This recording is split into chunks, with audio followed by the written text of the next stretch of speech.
Today was a good day up until a little while ago. And then the Florida Gators put belt to ass on Mike White and the number 18 ranked Georgia Bulldogs, and it became a great day for the Florida Gators.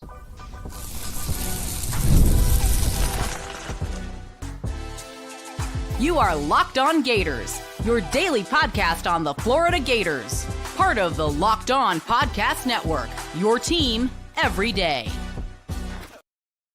Hello and welcome back to yet another episode of Locked On Gators, part of the Locked On Podcast Network, your team every day. Thanks for making Locked On Gators your first listen of the day every day. We are available daily and free to the podcast and on YouTube. I am Brandon Olsen, lifelong Florida Gators fan and a proud witness of the Florida Gators beating the absolute living crap out of the Georgia Bulldogs when they finally went, oh, we're good at basketball now. And then Florida just said, actually, we're going to kick your ass. Crazy how that happens. And that's exactly what happened. And I will say also, it felt really, really good to watch Blue Cane lose and not play well. I don't know what it is about him. I would imagine it's a similar feeling when people look at me, but that Slim Jesus looking mother trucker. I am so happy to watch him lose and shoot poorly. Yes, Morganic Media, is this number 6 for you today? This is number 6 of Locked On Gators today. I just want to throw that out there. But I am so happy to watch Slim Jesus lose. I really am. If you don't remember Slim Jesus, just look him up and you'll see. But I am so happy to watch Blue Cane lose and not play well. I hate that kid.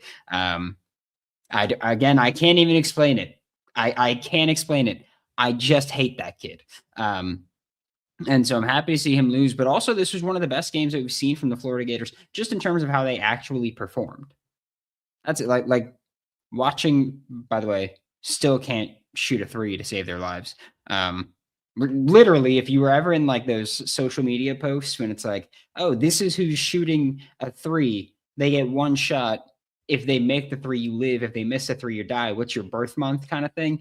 If you saw any Florida Gators on there for your birth month, just chalk it up, big dog. It's over. It's as simple as that. Can't shoot at all.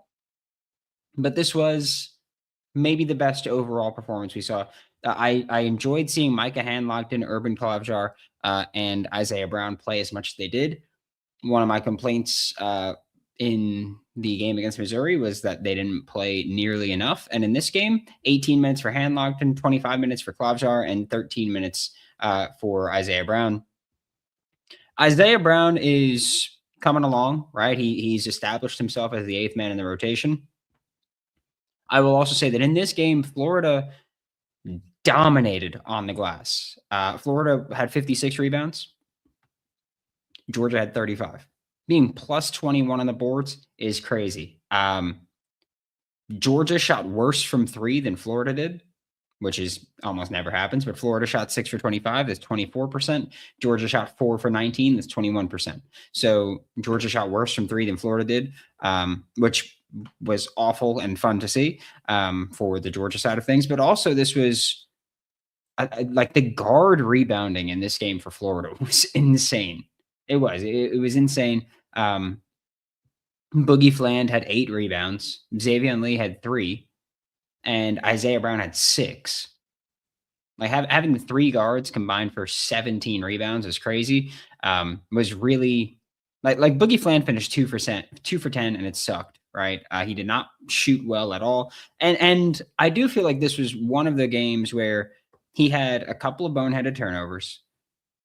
But for the most part, it was like, all right, playing good defense, distributing the ball. You just have to figure out shooting. And like that's it really. Like I think that he finally figured it out a little bit by just attacking, especially in transition, but just attacking, getting to the free throw line. Like that's one of the reasons I say that I want him to attack and get to the free throw line is because he's a good free throw shooter. If you're a good free throw shooter, I want to see you get as many free throws as you possibly can. SGA this thing if you have to. Like, I don't care. Xavier Lee, 2 for 9, did not shoot well. Obviously, combined 4 for 19 from your 2 transfer portal guards is not an ideal combination that you want to have there. But I will say that this was, I think this might have been Alex Condon's best game of the entire season so far. Not even in terms of like what he did statistically, right? He had the second most points that he had all season. He had a season high against North Florida earlier in the year. But this was, and it's also obviously wasn't his rebounding high. He had 8, but this was in terms of just how confident he played. Like, he had the double pump and then going up. He was dunking early on and early and often. So I feel like this was him playing pretty confident. This is the first time that I have seen him in a very long time not get any assists, which was crazy. But it's because he was actually scoring and other people were getting assists, right? Like Thomas Houck had 5, Boogie Fland had 6, Xavier Lee had 5. Like, other people were getting assists there. And so for Alex Condon, I liked how confident he played. Ruben Chinyelu, the way that he has developed a bit, like he hasn't become this great shooter all of a sudden, right? But especially early in the game, there was it was like maybe not even the 10-minute mark where he got the ball at the free throw line, and the defense kind of just went, "Go ahead, do it, man." He pulled it. He took his time. He pulled it, hit the free throw jumper. Like, having just that will help you, especially when you're playing against the zone, right? When you play against the zone and you can just have your big man come to the free throw line, then defenses need to make a decision, right? They need to say, "Hey, go ahead and shoot that free throw," or center is usually going to have to step up. If the center doesn't step up, then the guard's going to have to rotate over, and then you got a perimeter shooter open. So you're probably going to get the center to step up and maybe have a backdoor cut if he can make that pass.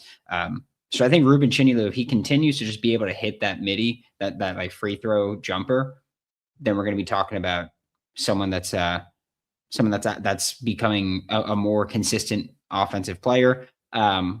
Averaging a double-double, by the way, for him right now, which is very impressive. But I think for Florida, this is still you trying to figure some things out, right? I think this is still you trying to figure some things out here for Florida on the court, where, offense is still going to be a thing. Like, we could also talk about this. Yeah, Mr. Gray, we can talk about that for a second, or in a second. But first, I wanted to talk about how, Todd Golden during the week was talking about how, or during the weekend was talking about shot selection, and basically saying like, hey, or shot quality, and basically saying, hey, like, we have a really high shot quality. We're really good in shot quality, which is basically, are you taking open shots?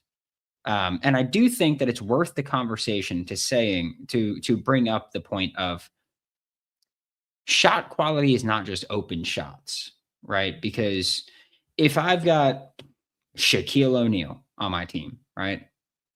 And I'm like, hey, man, just go in the corner and shoot some threes.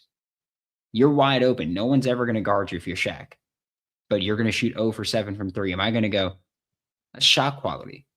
It being an open shot does not matter. And I bring that up to say, like, Florida, Boogie Fland has been awful from 3. When's the last time he made a 3? Because I don't think he made one last game either. Boogie Fland has missed at least 11 straight threes, because he was 0 for 3 today, 0 for 6 against Missouri, 0 for 2 against Dartmouth, and he went 1 for 3 against Colgate. So depending on when he made or missed that 3 against Colgate, he could possibly be 0 for 13. Like, he could possibly have missed 13 straight threes. So he's been terrible from 3 so far. And I wouldn't mind if you're a bad 3-point shooter. Like he shot 0 for 3 tonight. I'm not going to crush you for shooting 0 for 3. Against Missouri, I'll crush you for shooting 0 for 6. And you can say, oh, well, they're open shots. And yeah, they're open because they don't respect that you're going to make it. But as far as talking about, Mr. Gray 17 said, are you concerned about Fland's play thus far this season? I'm concerned about his scoring. He's playing good defense. Like, think about how many times you're watching Florida play and how many times you're on defense and you're like, oh, Boogie's guy is doing something. I feel like I could watch Xavier Lee and say, all right, like the guy that Xavier Lee is guarding is scoring.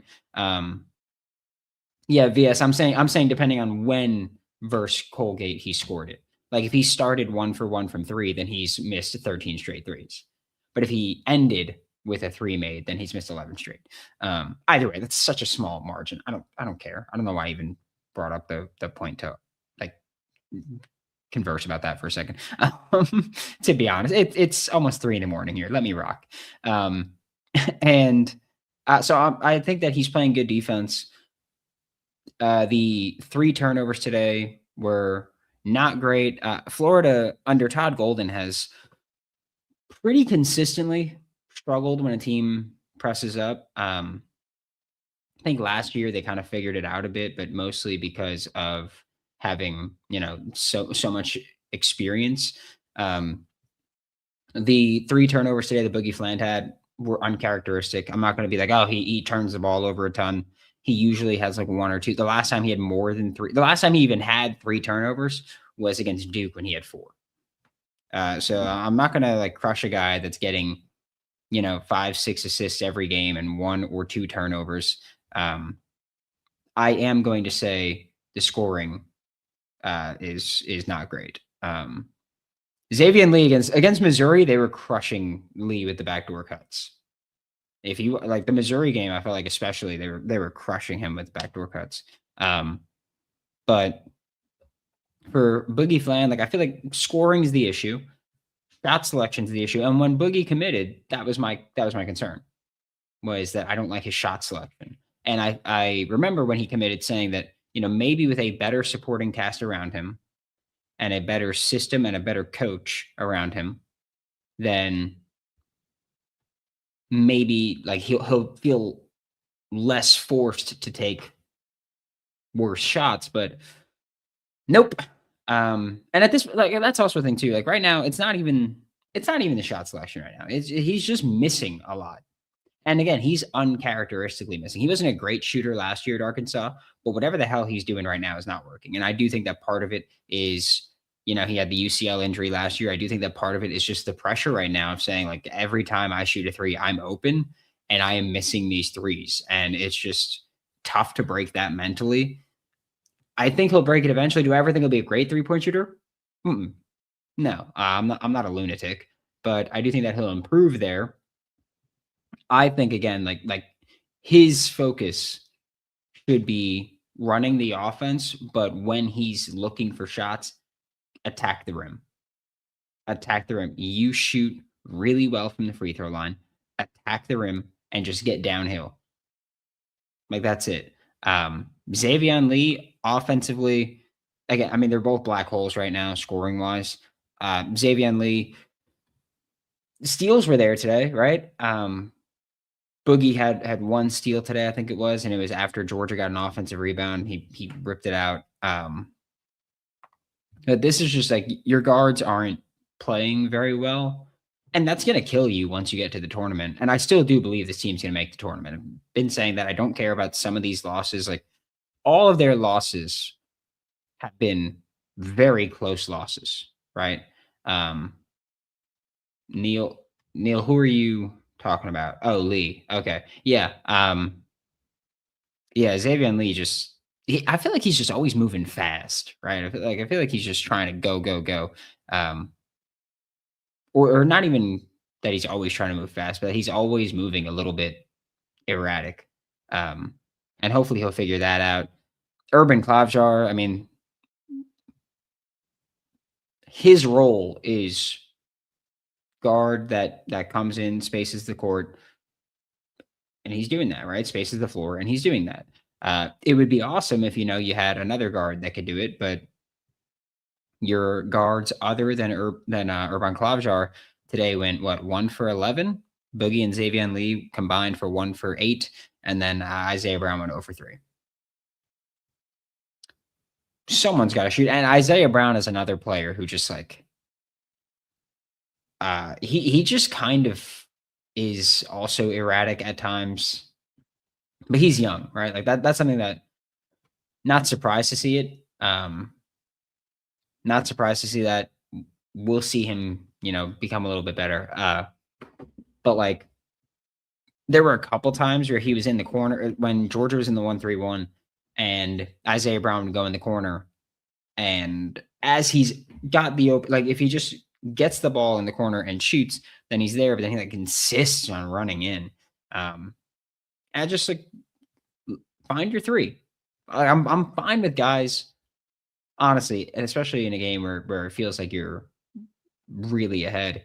Like I'm fine with you trying to find your three. I think that right now we're a lot of, or at least I was going to say we're a lot of Florida fans are torn, but I don't think many Florida fans are torn. I think that they feel how they feel about guys. And that just is what it is. But like I think where I'm torn about this is I want guys to shoot open threes, right? But at a certain point, you got to go, hey, it's not for like I think on a night once you're sure 0 for 3, then go, all right, you know what? Let me rein it in a little bit. But again, like I do think Isaiah Brown will figure it out. You see a lot of what he does is quality. But it's just like some of the stuff, and you can like all the mistakes that he makes, you go, that's because he's young. And I'll live with those. I have no problem living with those. We'll talk more about this game. Whatever you want to talk about in the chat, we'll talk about that when we get back with Locked On Gators. Let's be real. Managing your finances can feel overwhelming, right? Between subscriptions you forgot about, bills that keep going up, and trying to figure out where all your money actually goes each month. Maybe it's going to transfer portal guards that can't shoot. Who knows, right? It's tough. You lose track, right? That's where Rocket Money comes in. The personal finance app that helps you take control. It finds and cancels your unwanted subscriptions, monitors your spending, and helps lower your bills so you can grow your savings. Let Rocket Money help you reach your financial goals faster. Join at rocketmoney.com/lockedon. That's rocketmoney.com/lockedon. rocketmoney.com/lockedon. Thanks again for making Locked On Gators your first listen of the day every day. We are available daily and free to listen to the podcast and on YouTube. Maybe it's your last listen. If there's more news, I'll still be up for another couple hours. So if there's more news, we'll see what happens. And then we'll see if we go live, right? I don't think there's going to be more news. I think tomorrow we might get some, but we'll see, right? The Florida Gators basketball team has struggled mightily from three. This game specifically, again, like I like most of what they did. I do. I mean, you won by 15, which you covered the spread. You covered the spread. Johnny, the closer, might have you doing another show tonight. I'm good with it. If I got to do another show because Johnny closed with Jaden Woods, good with me. I'm basically waiting up to see what happens with that one, right? Like I don't think another kid's going to commit from outside of the program, but I will be waiting until we get some kind of word about Jaden Woods with John Summerall and how that meeting's going. And hey, take your time. Take your time. If you get it done, take your time. I'm good with it. But Florida today, again, like I like seeing Alex Condon and Ruben Chinilu both kind of find a bit of a, I don't want to say more nuanced game, but a little bit of an evolved game, right? Alex Condon just being more aggressive. I think that's been the thing that we've talked about with him for a long time. Like you got to like be aggressive. You're a big dude. You're athletic. You can dunk on people. Be aggressive down low. And so nice seeing that from him. 0 for 2 from 3. I'm fine with those. Again, like I think once you hit 0 for 3 for the night, then you maybe go, all right, maybe I should dial it back a little bit. Like I think that's fine. 0 for 2. Both were open looks, right? Airballed the one that was rough, but again, game was a blowout at that point too. Tommy Houck is just hooping. Chinilu surprised me today a bit. Fell asleep 2 or 3 times. Yeah, I think that also with this game, like Cyril throwing the elbow at Chinilu for no freaking reason. Like that was just so stupid. But thanks, right? Like I think Florida still wins that game, even if he's there, but you probably don't win it by 15. And I'll be honest, I did not bet on this game going into the game.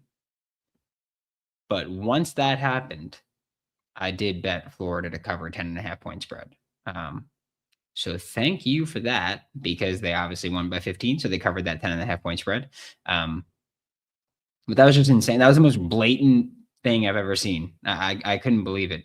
Looked like Ron Artest. It was just like that. That looked like the Ron Artest against was it James Harden?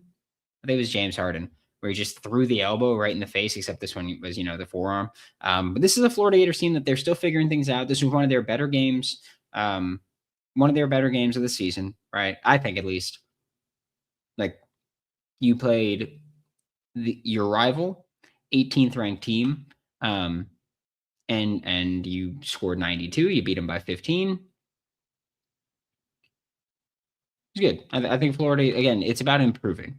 The main thing that I think everybody's going to complain about this team right now is strictly shooting, because that's what it is, right? If Boogie shot 1 for 3 tonight, and if Xavier Lee shot 2 for 5 instead of 1 for 5, I think less people would care about it. I think less people would be so upset about it.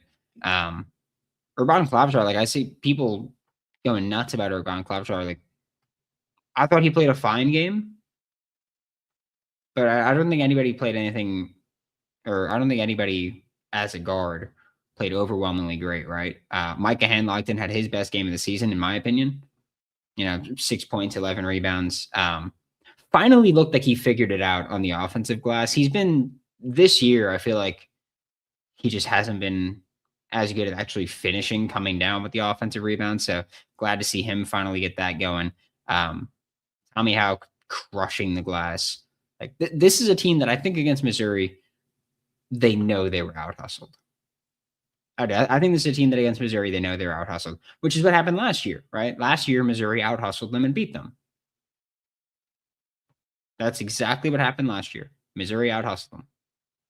And this year, that's what happened again. And I do think that it was like, all right, we cannot let this continue happening. Like this can't be a thing that every year we're going to have a game where we get out hustled. And this year, there was, again, Missouri already. And so I think that, again, it was a close loss, right? Close loss there. And I think that was, again, it's just nice to see this team figure some things out, where, again, we kind of watch them, or at least I watch them, and I'm like, all right, figure out the shooting and you're a much more threatening team. That's it. You play defense well. You rebound really well.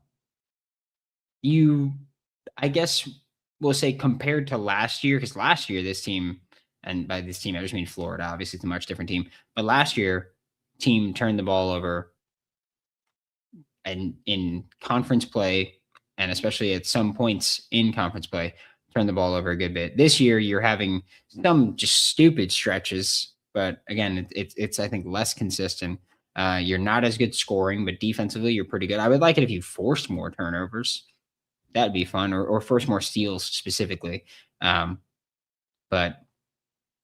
I mean, Georgia turned the ball over 9 times in this game, and despite like the pace that you played at in this game, turning the ball over 13 times, I don't think is bad. But that means that you only forced 9 turnovers in that same time, and that's worse. Golden said we need 2% and we win. Oh yeah, Golden with the 2% better from 3.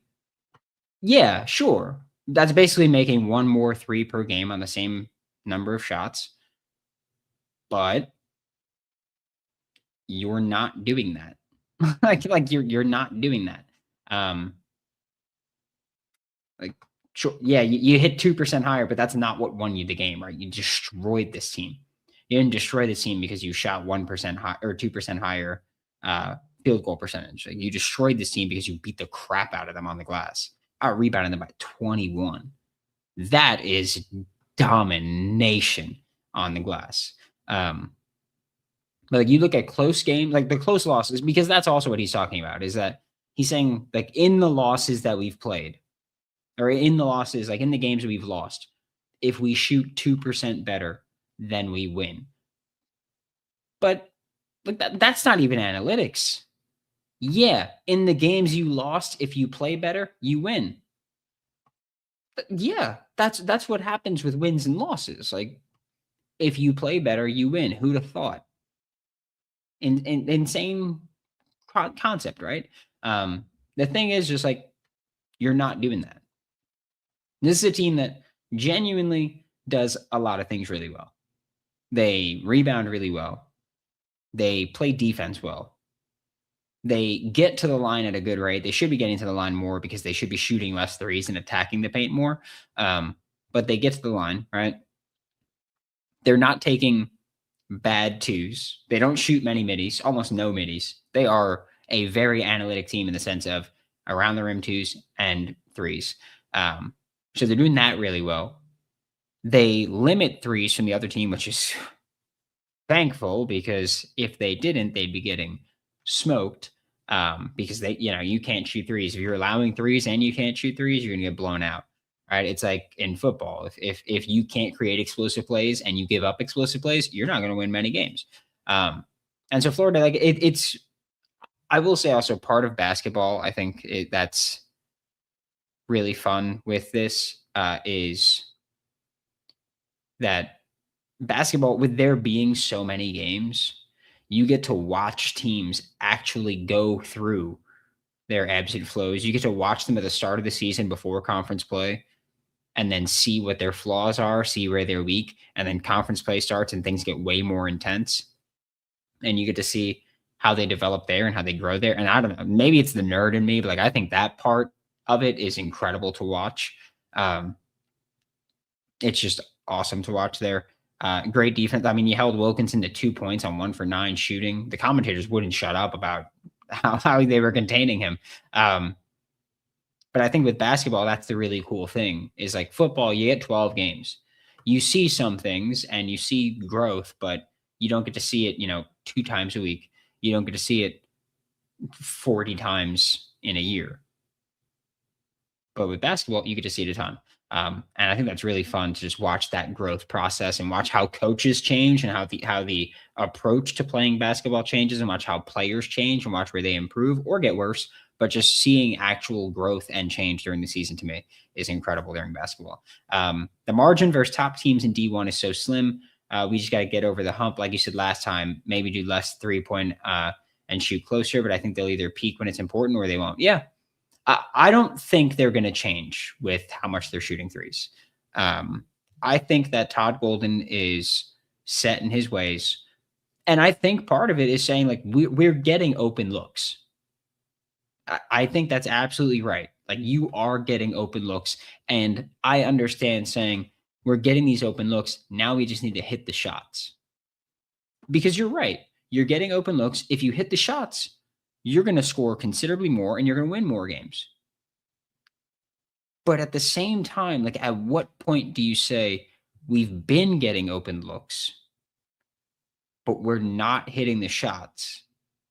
And we're now, like we're actually 15 games into the season.